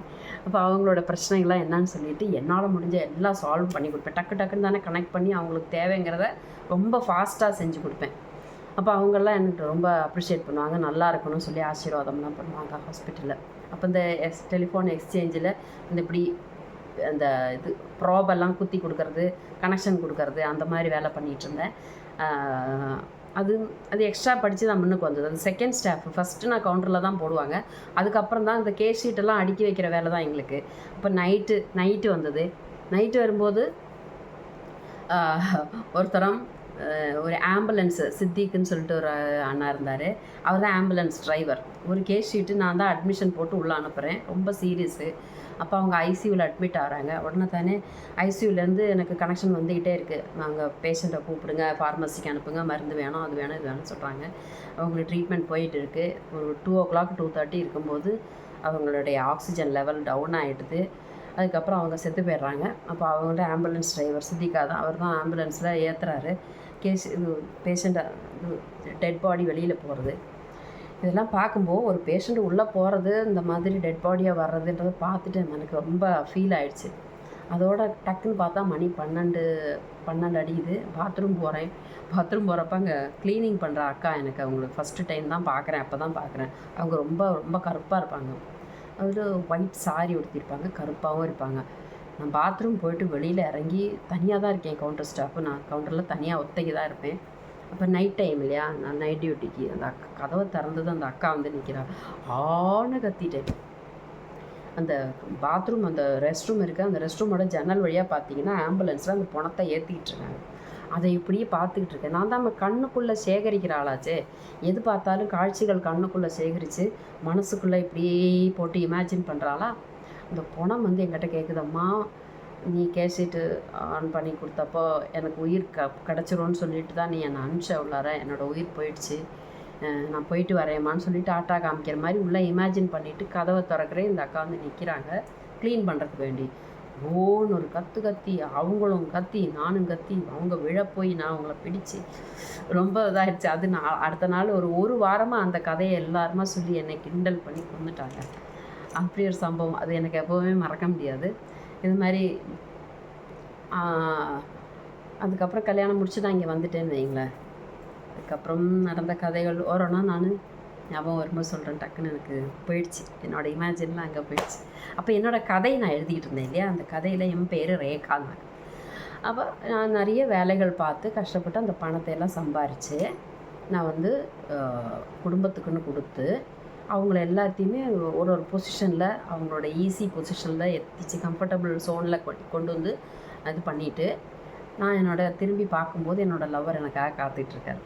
அப்போ வந்து இனிமேலாவது என்னை கல்யாணம் பண்ணிப்பியா, வில் யூ மேரி மீன்னு சொல்லிட்டு ஸ்டைலாக அப்படி ப்ரப்போஸ் பண்ணுறாரு. உடனே கண்டிப்பாக அப்படின்னு சொல்லிட்டு ப்ரப்போசலுக்கு ஒத்துக்கிறேன். கல்யாணம் நடக்குது, அப்படியே எண்டிங் ஆகுது. இதுதான் என்னுடைய அதுக்கு ஹெட்டிங் எனக்கு கொடுத்து வந்து the first love affair of a girl, அதான் எனக்கு கொடுத்த கேப்ஷன். நான் அது ப்ரீ டிகிரி, அதாவது +1 +2 யூத் ஃபெஸ்டிவலில் அந்த கதையை எழுதுகிறேன். அதில் சூப்பர் கதை.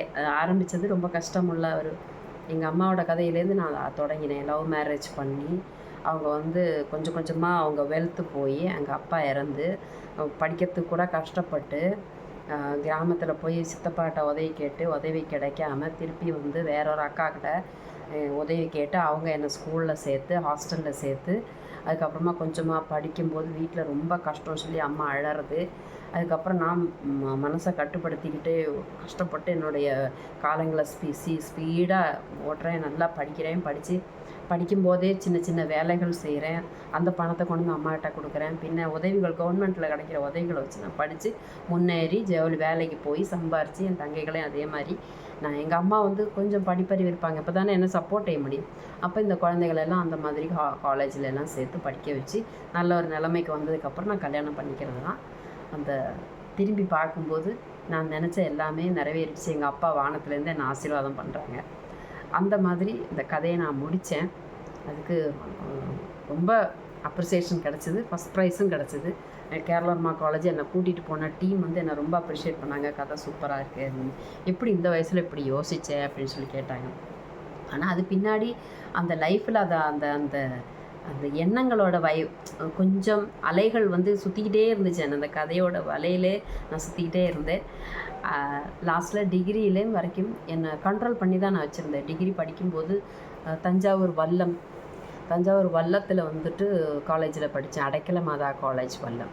அங்கே பணம் நிறையா கட்டி தான் படிக்கணும். அப்போ எனக்கு ஒரு ஃப்ரெண்டு இருந்தாள், லக்ஷ்மின்னு சொல்லி, சாட்சால் லக்ஷ்மி தேவி தான். மெலட்டூர், தஞ்சாவூர் மெலட்டூரில் வந்து கைலாசம்னு சொல்லிட்டு ஒரு வாத்தியார்னு சொன்னால் பிராமணர், அவரோட பொண்ணு தான் லக்ஷ்மி கைலாசம்னு பேர். அவள் எனக்கு ரொம்ப பிடிச்ச ஃப்ரெண்டு. அவள் வந்து எங்கள் வீட்டுக்கு வரா. நான் அவள் கூட தான் +1 படித்தேன் கேர்ள்ஸ் கிறிஸ்டியன் ஹையர் செகண்டரி ஸ்கூலில். அதுக்கப்புறம் தான் நான் திருச்சூரில் வந்து ப்ரீ டிகிரிக்கு மறுபடியும் ஜாயின் பண்ணுறேன். ஸோ ஒரு வருஷம் எக்ஸ்ட்ரா படிக்கிறேன் நான். அங்கே வந்துட்டு திருப்பி நீங்கள் தமிழ்நாட்டில் கவர்மெண்ட்டில் படித்ததுனால நீங்கள் திருப்பி இங்கே வந்து கேரளா கவர்மெண்ட்டில் ஃபஸ்ட் டைமில் இல்லை +1லேருந்து தான் படித்தாகணும், +2 இங்கே கிடைக்காதுன்ற. இப்போ திருப்பி நான் +1 சயின்ஸ் குரூப் ஜாயின் பண்ணி +2 படிக்கிறேன். அப்படி தான் வருது. அந்த லக்ஷ்மி தான் என்னை வந்து என்ன பண்ணுறாங்கன்னா, ப்ரீ டிகிரி முடிச்சாச்சு கேரளா வர்மா காலேஜில் திருச்சூரில் ப்ரீ டிகிரி படிக்கிறேன். மாமா வீட்டிலேருந்து நான் திருப்பி டிகிரிக்காக எங்கள் ஊருக்கு வரேன். எங்கள் அம்மாவை பிரிஞ்சிருக்க முடியல என்னால். அதனால நான் ஊருக்கு வரேன். வந்துட்டு அடைக்கல மாதா காலேஜில் ஜாயின் பண்ணி 3 இயர்ஸ் படிக்கிறேன். அந்த சமயத்தில் நிறைய கதைகள் நடந்தது. அப்போ எனக்கு வந்து கேரளாவிலேருந்து வந்ததுனால கொஞ்சம் கலராக இருப்பேன் நான், முடியெல்லாம் நல்ல. அப்போ அந்த திருச்சூருங்கிறது அப்படி ஒரு ஊர், அந்த தண்ணிக்கு முடி தானே வளரும். நிறைய குண்டாக இருக்கும் தலைமுடி. அப்போ எல்லாம் கொஞ்சம் நல்லா ஃபேஸெல்லாம் நல்லா குண்டாக இருப்பேன். பாவாடை ப்ளவுஸு போட்டிருப்பேன், அதுவும் கலர்ஃபுல்லாக இருக்கும். நல்ல violet, dark blue, dark brown and black அந்த மாதிரி கலர்லலாம் பாவாடை ப்ளவுஸ் போட்டு வருவேன்னா, அந்த சமயத்தில் அந்த கேரளாலேருந்து வந்த சமயத்தில் இந்த டிகிரிக்கு ஜாயின் பண்ணும்போது சரிக்கும் இப்போ சினிமாலலாம் சொல்கிற மாதிரி இந்த காலேஜில் கேர்ள்ஸு ஃபஸ்ட்டு ஹீரோயின் வந்து ஜாயின் பண்ணுறாங்க. அப்போ நிறைய ஹீரோஸு இப்படி சுற்றுவாங்க, வட்டம் சுற்றுறது. அப்போ நான் என்ன ஒரு கண்ட்ரோல் போட்டுக்கிட்டேன். எனக்கு தமிழ் தெரியாதுன்னு சொல்லி நான் ஆக்ட் பண்ணேன். தமிழ் தெரியாது, மலையாளி. ஏன்னா என்னை யாரும் அப்ரோச் பண்ணிடக்கூடாதுங்கிற ஒரு பயம். எங்கள் அம்மா எனக்கு வந்து நான் புதுமை பெண் ஸ்டோரி என் மனசில் வச்சுருக்கேன் இல்லையா, அந்த ஸ்டோரிக்கு லவ் ஆகாது, கல்யாணம் ஆகாது, என் குடும்பம் தான் எனக்கு முக்கியம். அப்போ அதுக்கு லவ் இருக்கக்கூடாது அப்படின்னு சொல்லி முடிவு பண்ணி எல்லாத்தையுமே நான் வந்து முன்னாடியே ஒரு ஜட்ஜ்மெண்ட் ப்ரிஜுடிஸாக இருப்பேன். யாரும் என்னை வந்து ப்ரப்போஸ் பண்ணிடக்கூடாதுன்னு பயந்துக்கிட்டு இப்படி மனசில் இப்படி வச்சிட்ருக்கேன். ஏன்னா நிறைய அடிபட்டாச்சு, ஸ்கூல் லைஃப்லேருந்து காலேஜு அந்த மாதிரிலாம் நிறைய அடிபட்டாச்சு. இதுக்கப்புறம் எனக்கு லவ் கிடையாது. யாராவது வந்து லவ் ப்ரப்போஸ் பண்ணாங்க அவங்க மனசை புண்படுத்திடக்கூடாதுங்கிறதுனால பாய்ஸ் செக்ஷனில் ஏறி உட்காந்துப்பேன். ஏன்னா பாய்ஸ் தான் எனக்கு ஆபத்து செய்ய முடியும். அதனால் அவங்க குரூப்பில் அவங்களே ஃப்ரெண்ட்ஷிப் ஆக்கிக்கிட்டு கேர்ள்ஸால் என்னால் ப்ராப்ளம் வராது, பாய்ஸ்னால் அப்ரோச் வரலாம், லவ் ப்ரப்போஸ் வரலாங்கிற பயத்தில் அவங்க கூட்டத்தில் உட்காந்துப்பேன். அவங்க கூட நீங்கள் அங்கே போய் உட்காருங்கன்னு சொல்லுவாங்க. சொன்னு ஐ ஒன்ட், இது எனக்கு ஆண்கள் ஃப்ரெண்ட்ஸாக தான் எனக்கு வேணும், உங்களுடைய அதே எனக்கு கேரக்டர் எனக்கு வரணும், நீங்கள் தான் எனக்கு துணையாக இருக்கணும் இந்த 3 வருஷம் கம்ப்ளீட் பண்ணுறதுக்கு அப்படின்னு சொல்லி. இருந்தாலும் அவங்களுக்கு ஒரு மாதிரி சங்கோச்சமாக தான் இருந்தது. ஒரு லேடி இல்லையா, ஆயிரம் இருந்தார். நான் என் மனசில் கன்விக்ஷன் கொண்டு வரேன், நான் இப்படி தான் இருக்கணும்னு சொல்லி. அப்படி பாய்ஸும் கூட பேசுவேன், பாய்ஸ் கூட நடப்பேன், பாய்ஸ் கூடயே எல்லாம் டீ கடையில் போய் டீ குடிப்பேன். ஏன்னா போல்டு ஆக்கிக்கணும் என் மனசை அப்படின்னு சொல்லிட்டு. காரணம் லவ்வில் விழுந்துடக்கூடாதுங்கிற ஒரே ஒரு காரணத்துக்காக நான் அப்படிலாம் பண்ணிகிட்டு இருந்தேன். அப்போ எனக்கு அங்கே 5 ஃப்ரெண்ட்ஸ் இருந்தது, மெர்சி, டெய்ஸி, அந்த மாதிரி நிறைய பொண்ணுங்க இருந்தது. அந்த பொண்ணுங்கள்லாம் எனக்கு ரொம்ப ஹெல்ப் பண்ணினாங்க. இப்போ ஸ்ப்ரே எல்லாம் தருவாங்க எனக்கு. அப்போ நான் கொஞ்சம் ஏழையாக தான் இருந்தேன்னா, ஏழைன்னா ஒன்றும் இல்லை, இப்போ காலேஜ் ஃபீஸ் கட்டியிருக்கேன் அவ்வளோதான். அப்போ அங்கே ஹெச்ஓடிஸ் எல்லாம் வருவாங்க, சர்க்கியூட் தியரி. அப்போ அங்கே தான் நான் வந்து பிஎஸ்சி இண்டஸ்ட்ரியல் எலக்ட்ரானிக்ஸு படித்தேன். அந்த கோர்ஸில் ஜாயின் பண்ணால் நிறைய வேலை வாய்ப்பு கிடைக்கும். அங்கே பக்கத்தில் பெரியார் மணியம்மை காலேஜ் இருந்தது வல்லத்துலேயே. இந்த லக்ஷ்மி தான் என்னை வந்து கூட்டிகிட்டு வந்து +1 ஃப்ரெண்ட் அவள் வந்து இங்கிலீஷ் மீடியம், நான் தமிழ் மீடியம். அப்போ அவள் வந்துட்டு அது இன்னொரு கதை. லக்ஷ்மியை மீட் பண்ண கதைங்கிறது வந்துட்டு திருப்பி வந்துச்சுன்னா சென்ட் ஜோசப் ஸ்கூலில் எனக்கு ஃபீஸ் இல்லாமல் வெளியில் நிற்க வச்சு தனலட்சுமி அக்கா என்ன girls Christian higher secondary school கொண்டு போகிறாங்க. அப்போ அவள் வந்து 6th A படிக்கிறா, நான் வந்து 6th B செக்ஷன், அதாவது தமிழ் மீடியம். அவள் 6th Aனா இங்கிலீஷ் மீடியம். பக்கத்து கிளாஸில் இருக்கா. எங்களோட சயின்ஸ் டீச்சர் தான் அவங்களுக்கு சயின்ஸ் டீச்சர். இப்போ நான் வந்து சென்ட் ஜோசப் ஸ்கூலில் படிக்கிறப்போ நல்ல ஃபுல்லாக எல்லாத்தையுமே சாயங்காலம் ஹாஸ்டலில் தங்கி தான் படித்தேன். அங்கேயே சென்ட் ஜோசப் ஸ்கூலில் 5ஆம் கிளாஸ் நாங்கள் ஹாஸ்டலில் சேர்ந்து படித்தேன். அப்பா இல்லாததுனால எங்கள் அம்மா அங்கே அப்பாவோட ஊருக்கு போயிட்டாங்க. செத்து போனோடனே எங்கள் சித்தப்பா அங்கே கூப்பிட்டு போயிட்டாங்க. நான் அங்கேயே ஹாஸ்டலில் தங்கி படிக்கிறேன். ஹாஸ்டலில் படித்ததுனால அங்கே வந்து நிறைய டைம் கிடச்சிது எனக்கு. இப்போ உட்காந்து அப்பா இறந்துட்டாங்க, நான் படித்தா தான் முன்னுக்கு வர முடியுங்கிற நிலமையில நல்லா படிப்பேன். அப்போ அந்த பாடங்கள்லாம் இங்கே முன்னாடியே நடத்திட்டாங்க. கேர்ள்ஸ் கிறிஸ்டியன் ஸ்கூலில் அப்புறமா தான் நடத்துகிறாங்க. அந்த பாடம்லாம் இங்கே முடிஞ்சிருச்சு. நெக்ஸ்ட்டு வீக்கில் நான் இந்த ஸ்கூலில் ஃபீஸு கட்டலைன்னு சொல்லிட்டு என்னை அனுப்புகிறாங்க. நான் அந்த ஸ்கூலில் போய் ஜாயின் பண்ணுறேன். அப்போ தான் அந்த கிளாஸில் அந்த பாடம் எடுக்க போகிறாங்க. ஸோ ஆல்ரெடி ஃபினிஷ் பண்ணியாச்சு இந்த லெசன். எனக்கு நான் படித்து அது எல்லாமே நான் மனசுக்குள்ளே, நான் எப்போவுமே சொல்லுவேன் கண்ணுக்குள்ளே உள்ள வாங்கி மனசுக்குள்ளே யோசிப்பேன்னு சொல்லி. நான் ஆட்டோமேட்டிக்காக மார்க்கெட்டுக்கு போவேன், பால் வாங்க போவேன், தண்ணி அடிக்க போவேன், சமையல் பண்ணுறதுக்கு ஹெல்ப் பண்ணுவேன். அப்பா அம்மா சண்டை, ஊர், சமூகம், சொசைட்டி இது எல்லாத்தையுமே கம்பேர் பண்ணி தான் நான் படிப்பேனே.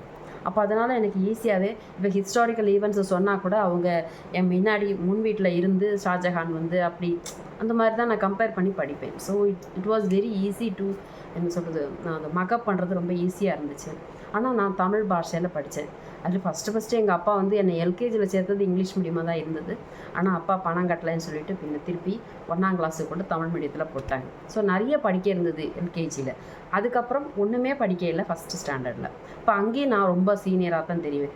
அப்போ அங்கே கூட தெரியாத சமயத்தில் நான் ஏபிசிடி போயம்ஸு எல்லாம் படிச்சுட்டு வந்தாச்சு. அங்கே ஃபஸ்ட்டு ஸ்டாண்டர்டில் போனப்போ எனக்கு ரொம்ப ஸ்லோவாக போன மாதிரி இருந்தது. ஏன்னா நான் எல்கேஜியில் நிறைய ஸ்பீடாக படிச்சிருக்கேன். அதுக்கப்புறம் ஃபஸ்ட்டு ஸ்டாண்டர்டில் தமிழ் மீடியத்தில் கொண்டு போட்டாங்க. அதே மாதிரி 5th ஸ்டாண்டர்டில் ஒரு ட்விஸ்ட்டு. 5th ஸ்டாண்டர்ட் வரைக்கும் நான் சென்ட் ஜோசப் ஸ்கூலில் படிக்கிறேன். 6th ஸ்டாண்டர்டில் தூக்கி கவர்மெண்ட் ஸ்கூலில் போகிறாங்க. அங்கே கொஞ்சம் சென்ட் ஜோசப் ஸ்கூலுங்கிறப்ப சேக்ரட் ஆர்ட் ஸ்கூல் மாதிரி ரொம்ப ஃபாஸ்ட்டாக பாடம் எடுத்து சிலபஸ்லாம் ரொம்ப அருமையாக இருக்கும். அவங்க வந்து எப்போவுமே ஸ்போர்ட்ஸில் அது ஃப்ரண்ட்டில் நிற்கணும், அந்த ஸ்கூல் ஃபஸ்ட்டு வர்றதில் இவங்க தான் ஃப்ரண்ட்டில் நிற்கணும், நல்லாவே டீச் பண்ணுவாங்க. ஸோ இங்கே கேர்ள்ஸ் கிறிஸ்டியன் ஸ்கூலில் கொஞ்சம் சப்ரஸ்டாக தான் போயிட்டு இருந்திருக்குன்னு தோணுது. ஆனால் நான் இங்கேருந்து அங்கே போனதும் அன்றைக்கி டெஸ்ட்டு வைக்கிறாங்க. ஃபர்ஸ்ட் டே நான் போய் ஜாயின் பண்ணுறேன். அன்றைக்கி இந்த தரையில் தான் கிளாஸு, தரையில் தான் உட்காரணும் கிளாஸில். இப்படி உட்காந்து பார்க்கும்போது புக்கும் இல்லை, ஒன்றும் கிடையாது. என் சென்ட் ஜோசப் ஸ்கூல் அங்கே எடுக்கலாமா தெரியல புக்ஸு, அந்த புக்ஸ் வேறு இந்த புக்ஸ் வேறு. அப்படி இருக்கும்போது கிளாஸ் டெஸ்ட்டு வைக்கிறாங்க. டெஸ்ட்டு வச்சோடனே நான் அந்த பாடத்தில் மதியானம் டெஸ்ட் இருக்குது, படிச்சுடுங்க சார், மதியானம் டெஸ்ட் வைப்பேன்னு சொல்லிட்டு போயிட்டாங்க டீச்சர். நான் என்ன பண்ணுறேன், மதியானம் சாப்பிட போகல. டெஸ்ட்டுங்கிறப்ப நான் ரொம்ப பயந்துட்டேன். இந்த டெஸ்ட்டில் பாஸ் ஆகலைன்னா என்னை கிளாஸை விட்டு விரட்டிடுவாங்களோ பயத்தில் ஃபுல்லாக உட்காந்து சாப்பிடாமல் உட்காந்து படித்து அந்த பாடத்துக்கு ரெடி ஆகிட்டேன். உடனே தான் டெஸ்ட் வைக்கிறாங்க. ஃபுல் மார்க்கு 100 மார்க்குனால் 100 மார்க் எனக்கு தராங்க. 50 மார்க் 50 அவுட் ஆஃப் 50 வாங்கிட்டேன். அப்போ 100%. அப்போ டீச்சர் வந்து என்னை கூப்பிட்றாங்க கிளாஸ் மும்பில் நிற்கிறதுக்கு. அவங்க அந்த மாதிரி நான் ஃபுல் மார்க் வாங்கினேன்றது எனக்கு தெரியாது. பரீட்சை எழுதி கையில் கொடுத்துட்டேன். எல்லா ஸ்டூடெண்ட்ஸுமே சரியாகவே அட்டன் பண்ணலை. என்னோடய மார்க்கு ஃபுல்லாக இருந்தது.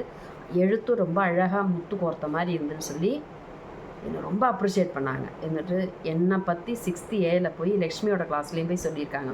இந்த மாதிரி சித்ரான்னு ஒரு பொண்ணு சென்ட் ஜோசப்ஸில் வந்திருக்கா, ஷீஸ் அ பிரில்லியன்ட் கேர்ள். நான் சொன்னதை அப்படியே முகவரைக்கு எடுத்துக்கிட்டேன். எப்போவுமே டீச்சர்ஸ் நம்மக்கிட்ட சொல்லுவாங்க, அதுபடி செய்தால் நம்ம கரெக்டாக செய்யலாம். ஆனால் டீச்சர் சொல்லும்போது கொஞ்சம் ரிலாக்ஸேஷன் பண்ணிக்கிட்டோன்னா அவங்க ஒன்றும் செய்ய மாட்டாங்க. நம்மளுடைய இது போயிடும், கெப்பாசிட்டி இம்ப்ரூவ் ஆகாது, அவ்வளோதான். நம்ம எப்போவுமே நம்மளை இம்ப்ரூவ் பண்ணிக்கணும்னா டீச்சர் சொல்கிறபடி அதே மீட்டரில் போய்கிட்டே இருக்கணும். அதே வேவ் லென்த்தில் போயிட்டு இருந்தோன்னா டீச்சர் சொல்கிறாங்க ஹோம்ஒர்க் பண்ணுறோம், சொல்கிறாங்க படிக்க சொல்கிறாங்க படிக்கணும். அந்த மாதிரியே போய்கிட்டு இருந்தால் கரெக்டாக அன்னன்னைக்குள்ளே ஹோம்ஒர்க்கு அடுத்த நாள் இல்லைன்னு சொல்லிட்டு செய்துகிட்டே இருந்தால் நம்ம இம்ப்ரூவ் ஆகலாம். இல்லாட்டினா டவுனாக போயிடுவோம். அதே மாதிரி தான் அங்கே இருக்கிற பிள்ளைங்கள்லாம் சினிமா கதைகள் நிறைய பேசுவாங்க. நான் யார்கிட்டையும் பேச மாட்டேன். காரணம் எனக்கு அப்போ வந்து ஸ்கர்ட்டு கூட ஃபுல் ஸ்கர்ட் கிடையாது, ஹாஃப் ஸ்கர்ட் தான். அப்போ எல்லாருமே என்னை கிண்டல் பண்ணிகிட்டே இருப்பாங்க. அந்த ட்ரெஸ்ஸு ஹாஃப் ஸ்கர்ட் போட்டு வந்திருக்கு பாரு அப்படின்னு சொல்லிட்டு கிண்டல் பண்ணிகிட்டே இருப்பாங்க. அப்போ உங்கள் ஃபுல் ஸ்கர்ட் வாங்கி தரத்துக்கு கூட எனக்கு அப்பா கிடையாது, ரொம்ப கஷ்டமாக இருந்தது. அது அவங்களுக்கு தெரியாது இல்லை. அதெல்லாம் அவங்கள்ட்ட சொன்னாக்கா இந்த ஒரு ஷெய்மு அப்படின்னு சொல்லிட்டு வெக்கம்னு சொல்லிட்டு நான் சொல்ல மாட்டேன். என்கிட்ட யாரும் பேசவும் மாட்டாங்க. சயின்ஸ் டீச்சர் இப்படி பேசணுன்னா எல்லாருமே திரும்பி அவங்கக்குள்ளே பேசிக்கிட்டாங்க தவிர என்கிட்ட பேச மாட்டாங்க. அப்போ எனக்கு தமன்னாவோட அந்த காலேஜ் எக்ஸ்பீரியன்ஸ் தான் ஞாபகம் வந்தது. அந்த ஒரு படத்தில் தமன்னா ஃபஸ்ட்டு வந்து கிளாஸில் ஏறும்போது நல்லா படிப்பாங்க. அவங்க வேறு ஸ்கூல்லேருந்து இங்கே வந்துட்டு நல்லா படிப்பாங்க. மற்ற ஸ்டூடெண்ட்ஸ் எல்லாம் அவங்கள அப்படி பார்த்து ரொம்ப பொறாமப்படுவாங்க இல்லையா? அந்த சம்பவம் என்னோடய லைஃப்பில் நடந்திருக்கு நிஜமாவே. அப்போ தான் எனக்கு இந்த லக்ஷ்மி வந்து எனக்கு இன்ட்ரடியூஸ் ஆகி ரொம்ப ஃப்ரெண்ட் ஆகிட்டாங்க. அப்போ அது மாதிரி டீச்சர் ரொம்ப பேசினாங்க அவங்கள பற்றின்னு சொல்லிட்டு என்கிட்ட ஃப்ரெண்ட். நான் சொன்னேன், நீங்கள் இங்கிலீஷ் மீடியம், நான் தமிழ் மீடியம், எப்படி செய்கிறோம் அப்படின்னா, அதெல்லாம் இல்லை, நீங்கள் புரிஞ்சுக்கிட்டு படிக்கிறீங்க, நாங்கள் புரியாமல் மக்கடிச்சு படித்து பாஸ் பண்ணுறோம், நீங்கள் தான் பெருசு அப்படின்னு சொல்லி.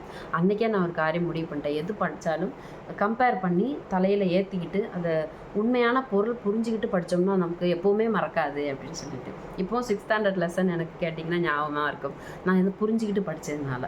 அப்போ எனக்கு பரிச்சயப்பட்டது தான் லக்ஷ்மி. அவள் தான் வந்துட்டு நான் ப்ரீ டிகிரி முடித்து வீட்டுக்கு வந்ததும் அவளை போய் பார்த்தேன்.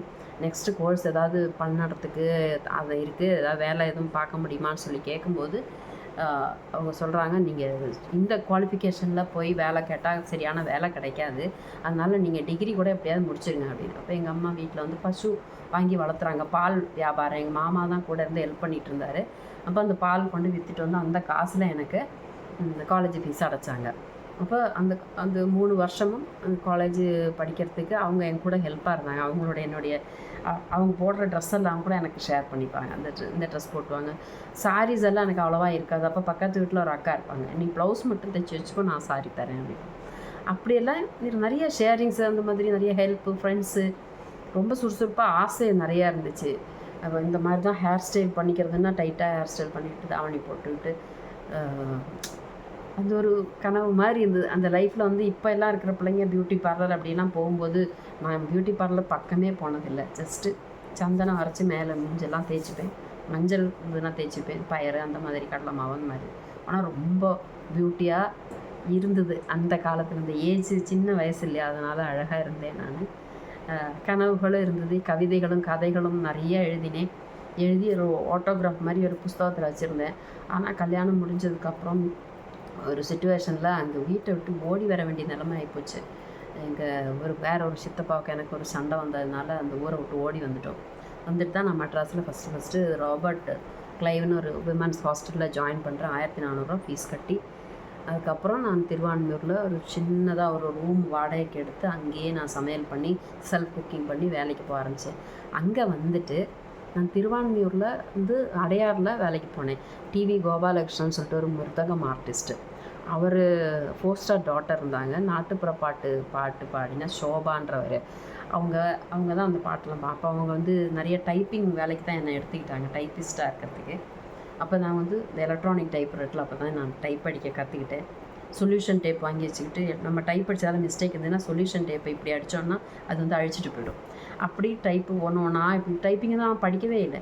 ஜஸ்ட்டு இப்படியே அடித்து ஒரு லெட்டர் கொடுப்பாங்க, அதை படித்து டைப் எழுதிட்டு ஏதாவது மிஸ்டேக் இருந்ததுன்னா அதை எடுத்து இது பண்ணிவிட்டு வேறு ஒரு லெட்டர் வச்சு நீட்டாக அடிச்சிடுவேன். முதல்ல எல்லாம் அதில் ஸ்டோர் பண்ணி வச்சுக்கிட்டு பிரிண்ட்டுன்னு கொடுத்தா அப்புறம் இல்லை சரான்னு அடிச்சிடும்.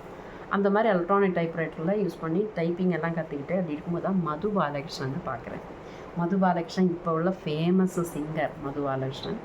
அப்போ அங்கே வந்து அவர் பேசிக்கு இதெல்லாம் சாங்ஸ் எல்லாம் கர்நாடிக் மியூசிக்கெல்லாம் படிச்சுக்கிட்டு இருக்கார். டிவி கோபாலகிருஷ்ணன்கிட்ட ஃபர்தர் ஸ்டடீஸ்க்கு வேறு வந்திருந்தார். அப்போ அவருக்கு எப்படியும் எனக்கு ஒரு 23 வயசு இருக்கும், அவருக்கு ஒரு 17-18 வயசு இருக்கும், அவ்வளோதான். 18 வயசுக்கு மேலே இருக்காது. அப்போ அவர் வந்துட்டு இங்கே கர்நாடிக் மியூசிக்கு மட்டுமே படிக்கிறதே வந்தார். அங்கே வந்து வேறொரு பையன் ஸ்ரீனிவாசன் இருந்தார், கத்ரி கோபால்நாத்னு சொல்லிட்டு ஒரு மியூசிஷியன் இருந்தார். பேன்னு ஒரு கிளாரினெட் மாதிரி ஒரு சான்றது கத்ரி கோபாலோட சாக்ஸஃபோன் படிச்சுக்கிட்டு இருந்தார். அதுக்கு ஒரு ஸ்டூடெண்ட் இருந்தார் ஸ்ரீனிவாசன். அவர் வந்து ஆந்திர பிரதேஷ்லேருந்து, இவர் வந்து கேரளாலேருந்து வந்திருந்தார். இந்த 2 பேரும் என்னோட பெஸ்ட்டு ஃப்ரெண்ட்ஸ். அங்கே ஹரிணி நீலா காய்கிறதுன்னு சொல்லிட்டு இந்த ஹரீஷ் பாபுன்னு ஹரிணின்னு சொல்லிட்டு ஒரு பொண்ணு அங்கே தான் படிச்சுட்டு இருந்தேன். டிவி கோபாலகிருஷ்ணன் கிட்ட படிச்சுட்டு இருந்தாங்க.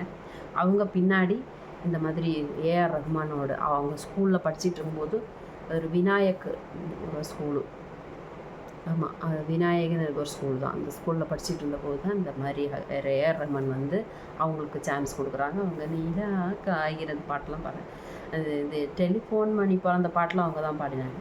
நாட்டுப்புற பாட்டு பாடின ஷோபா. மது பாலகிருஷ்ணன் ரொம்ப டேலண்ட்டு. இப்போ நான் கல்யாணம் முடிச்சு வந்ததுக்கப்புறம் தான் சூர்யா டிவியில் ஒரு ப்ரோக்ராம் வருது, அதில் ஆங்கராக நிற்கிற மது பாலகிருஷ்ணன். அப்போலேருந்து நான் அவரை தொடர்பு கொள்றதுக்காக நினைக்கும் போது முடியல. அப்போ இப்போது நான் ஃபேஸ்புக்கில் அவரோட ஃப்ரெண்டாக இருக்கேன். அன்னைக்கு நடந்த காரியங்கள்லாம் பார்த்திங்கன்னா ரொம்ப சைல்டிஷாக இருக்கும். அக்கா அக்கான்னு சொல்லிட்டு பின்னாடி வந்து கழுத்தை கட்டி பிடிச்சிருப்பாரு. எனக்கு சாம்பார் வச்சுட்டாங்க, நீங்கள் எப்படி இருக்கீங்க, நீங்கள் பெருசானோன்னா நான் நிறையா உங்களுக்கு ஹெல்ப் பண்ணுறேன், நீங்கள் ரொம்ப கஷ்டப்படுறீங்க இல்லையா, நான் பெரிய பாடகன் ஆனதுக்கப்புறம் நான் உங்களுக்கு நிறைய ஹெல்ப் பண்ணுவேன், நீங்கள் கேரளாவுக்கு வாங்க, எங்கள் ஊருக்கு வாங்க, நீங்கள் அங்கேயே உங்களுக்கு கல்யாணம் பண்ணி வைக்கிறேன், எனக்கு சேச்சி மாதிரிலாம் நிறையா பேர் உண்டு, அங்கேயே இங்கே வந்து இருங்கன்னு சொன்னேன். கேரளாவா, திருவனந்தபுரமா அப்படி சொல்லிலாம் கேட்டுட்டு இருந்தேன். இப்போ நான் இருக்கிறது திருவனந்தபுரம். அது இதெல்லாமே நான் ஆசைப்பட்டு எழுதினா அதெல்லாம் உடனே நடக்கிற மாதிரி, காட் என் பக்கத்துலேயே இருந்து எல்லாம் செஞ்சு வைக்கிற மாதிரி தோணும். மனசுக்குள்ளே என்னென்னலாம் ஆசைப்பட்டேனோ அது எல்லாமே லைஃப்பில் ட்ரூ ஆகிடுச்சு. எனக்கு கிடச்ச கணவரும் ரொம்ப அருமையான கணவருங்க. அவர் வந்து ப்ரீ டிகிரி ஃபெயில் தான். அப்படி இருந்தாலும் அவர் ஹார்ட் ஒர்க் மனுஷன். அவருக்கும் 2-3 தங்கைகள் இருக்குது. அப்போ தான் இந்த லேர்ன்ஸ் ஆஃப் ஸ்கூலில் படித்து இந்த கம்ப்யூட்டர் இன்ஸ்டியூட்டில் ஒர்க் பண்ணிகிட்டு இருக்கும்போது தான் கல்யாண ப்ரப்போசல் வருது. என்னோடய நாத்தனார் தான் அந்த ப்ரப்போசல் கொண்டு வராங்க. நான் வந்து அந்த கல்யாணம் நடத்துறதுக்கு அவங்க தான் ரொம்ப ஹெல்ப்பாக இருந்தாங்க. ரொம்ப கஷ்டமாக இருந்த வீட்டில்னு சொன்னாலும் இந்த ஸ்கூலில் இந்த திருவான்மியூர் அந்த டி நகர் பிரான்ச்சில் இருக்கவங்களும் அடையார் பிரான்ச்சில் இருக்கிற ஸ்டாஃப் எல்லாம் சேர்ந்து கொஞ்சம் பணம் ரெடி பண்ணி எனக்கு தந்தாங்க. இந்த தஞ்சாவூரில் புரோகிதர்மார் நிறைய பேர் எனக்கு அவங்களுக்கு கொஞ்சம் பொருள்கள்லாம் கொடுத்து அவங்க ஃபீஸ் எல்லாம் கம்மியாக வாங்கிக்கிட்டு இந்த பிராமின்ஸ் கல்யாணம் நடந்தது. ரொம்ப நிறைய ஞாபகங்கள், மதுபாலகிருஷ்ணனோட ஞாபகங்கள்லாம் நிறைய இருக்குது. டெய்லி அங்கே வந்துட்டு ஒரு 3-4 மந்த்ஸு கிட்ட நான் அங்கே ஒர்க் பண்ணியிருக்கேன் அடையார் பிரான்ச்சில். இப்போ மதுபாலகிருஷ்ணனுக்கு சமையல் பண்ணி கொடுக்கணும், அங்கே அந்த கணக்கு எழுதினேன், இவ்வளோ பொருள்கள் வாங்கியிருக்கிறதுனால இந்த பெட்டி அக்கௌண்ட்லாம் கீப்பப் பண்ணுற வேலை அது எனக்கு அந்த வேலை. அப்போ டிவி கோபாலகிருஷ்ணன் இங்கே வந்திருந்தார் திருவாண்டத்துக்கு கனகக்குந்தில். அவர் ப்ரோக்ராம் நடத்துகிறப்ப நான் அவரை போய் கெட்டி பிடிச்சி அழுதுட்டு இருந்தேன். சார் உங்ககிட்ட நான் வேலை பார்த்தேன்னு சித்ரா, அப்படியா அப்படின்னு சொல்லிட்டு. அவருக்கு அவ்வளோவா ஞாபகங்கள் இல்லை. அவங்கெல்லாம் பெரிய ஆளுகள். இப்போ நம்ம என்ன செய்கிறது பண்ணுறான்னு தெரியாது. ஏன்னா வீட்டில் கொண்டு வந்து எனக்கு அவரை வச்சு பார்த்துக்கணுங்கிறலாம் ஆசையெல்லாம் இருந்தால் கூட அவங்க பெரிய ஆளுகள். அவங்க கரெக்டாக காரில் வருவாங்க, காரில் அப்படியே போயிட்டாங்க. கை நிறைய மோதிரம் போட்டிருப்பார், இவ்வளோ பெரிய கல் மோதிரம் போட்டிருப்பார். டிவி கோபாலகிருஷ்ணன் சொல்லிட்டு. அவர் எப்போவுமே லெட்டர் எழுதுறது மணி ஐயர், பாலக்காடு மணி ஐயருக்கு லெட்டர் எழுதுவார். நான் தான் டைப் அடித்து கொடுப்பேன். ரொம்ப பியூட்டிஃபுல்லான அந்த ஞாபகங்களில் தான் என் மனசில் எப்போவுமே ஓடிட்டுருக்கு. இனி ஞாபகங்கள் வரும்போது உங்கள்கிட்ட பதிவு பண்ணிக்கிறேன். நன்றி, வணக்கம்.